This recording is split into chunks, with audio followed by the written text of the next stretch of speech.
అలాగే ఈ పరలోక రాజ్యం గురించి ప్రయాసపడ్డవాళ్ళు కొంతమంది ఉంటారు. వాళ్ళ గురించి మనం ఆలోచిస్తాం. చూడండి, మత్తయి సువార్త 13వ అధ్యాయం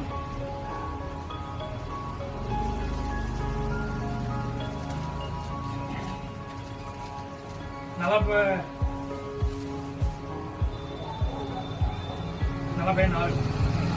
పరలోక రాజ్యము పొలములో దాచబడిన ధనమును పోలి ఉన్నది. ఒక మనుషుడు దాన్ని కనుగొని దాచిపెట్టి అది దొరికిన సంతోషంతో వెళ్ళి తను కలిగిందంతయు అమ్మి ఆ పొలమును కొనెను. పరలోక రాజ్యం అంట ఓ పొలంలో దాచబడిన ధనం లాంటిది అంట. పొలంలో దాచబడిన ధనం అంటే మీకు అర్థం కావాలంటే లంకిపిండి. ఇప్పుడు సపోజ్ ఆ ఖాళీ స్థలంలో లంకిపిండి ఉన్నాయి, నా ఒకటి తెలియదు, ఎవరికి తెలియదు.